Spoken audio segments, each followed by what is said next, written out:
ये उन सभी ब्लैक एंटरप्रेन्योर्स और वेल्थ बिल्डर्स के लिए एक तरह की प्लेबुक है।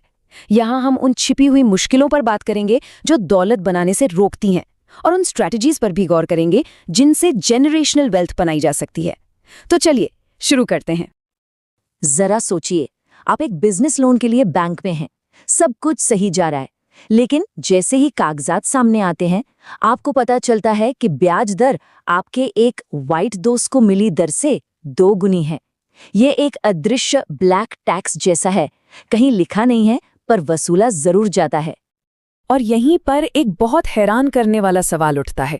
अगर ब्लैक अमेरिकन किसी भी दूसरे ग्रुप से ज्यादा तेजी से बिजनेस शुरू कर रहे हैं, तो फिर उनकी औसत संपत्ति 12% गिर क्यों गई? आइए इस पहेली को समझने की कोशिश करते हैं। तो चलिए उस छिपे हुए ब्लैक टैक्स की परतें खोलते हैं, वो सिस्टमैटिक बाधाएं जो दौलत बनाने के रास्ते में खड़े हैं। ये आंकड़े सच में चौंकाने वाले हैं। श्वेत परिवार की हर $1 की संपत्ति के मुकाबले अश्वेत परिवारों के पास औसतन सिर्फ 15 सेंट होते हैं। ये सिर्फ एक नंबर नहीं है, ये एक बहुत बड़ी आर्थिक खाई है जिसे पाटना जरूरी है। और ये फर्क बिजनेस की दुनिया तक फैला हुआ है। स्मॉल बिजनेस एडमिनिस्ट्रेशन यानी SBA के 7A लोन के लिए ब्लैक फाउंडर्स की मंजूरी दर वाइट एप्लीकेंट्स की तुलना में लगभग आधी है। मतलब साफ है, आगे बढ़ने के लिए जो पूंजी चाहिए उस तक पहुंचना ही 2 गुना मुश्किल है। और शायद सबसे ज्यादा चौंकाने वाली बात यह है, 42% अश्वेत उद्यमी लोन के लिए अप्लाई ही नहीं करते, क्योंकि उन्हें रिजेक्शन का डर होता है। ये एक सेल्फ रिजेक्शन साइकिल है, एक ऐसा चक्र जो महत्वाकांक्षा को शुरू होने से पहले ही रोक देता है। हम सब जानते हैं कि अपना घर होना जेनरेशनल वेल्थ बनाने की नींव होता है, लेकिन यहाँ भी श्वेत और अश्वेत परिवारों के बीच 30 पॉइंट का एक बहुत बड़ा गैप है। ये सिर्फ एक आंकड़ा नहीं है, ये आने वाली पीढ़ियों के भविष्य पर एक रोक है। ये अंतर अप्रेजल बायस यानी मूल्यांकन में होने वाले भेदभाव से और भी गहरा हो जाता है।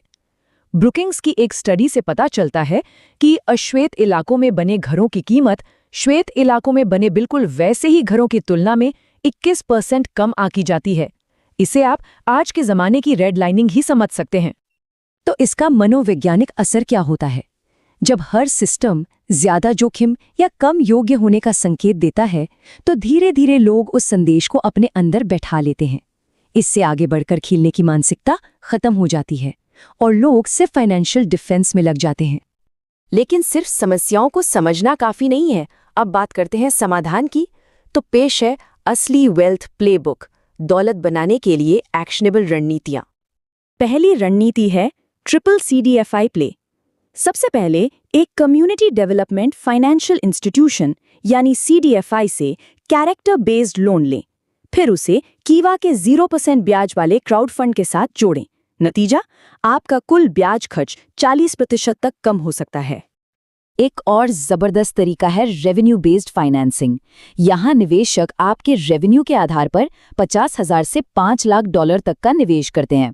आप इसे ब्याज के बजाय अपनी टॉप लाइन रेवेन्यू का एक छोटा हिस्सा लगभग 6 से 12% देकर चुकाते हैं। और सबसे बड़ी बात, इसमें कोई व्यक्तिगत गारंटी नहीं चाहिए। और ये देखिए, सप्लायर डाइवर्सिटी हैकाथॉन।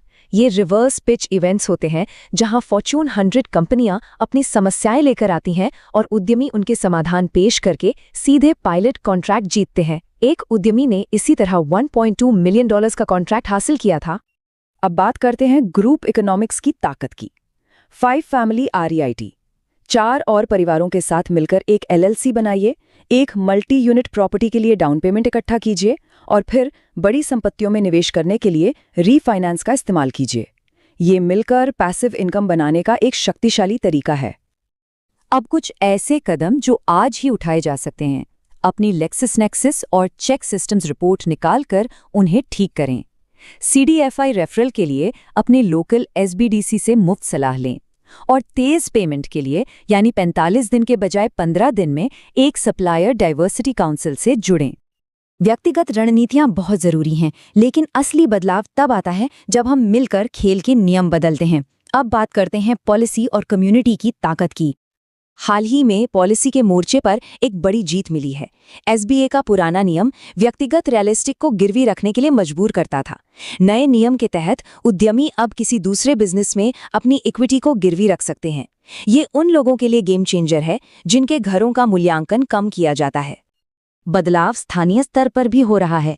अटलांटा जैसे शहर अब पब्लिक वर्क्स कॉन्ट्रैक्ट्स में 20% अल्पसंख्यक स्वामित्व वाले व्यवसायों की भागीदारी अनिवार्य कर रहे हैं। अपने शहर में भी ऐसी नीतियों की वकालत करनी होगी। लेकिन एक बड़ा सवाल बाकी है।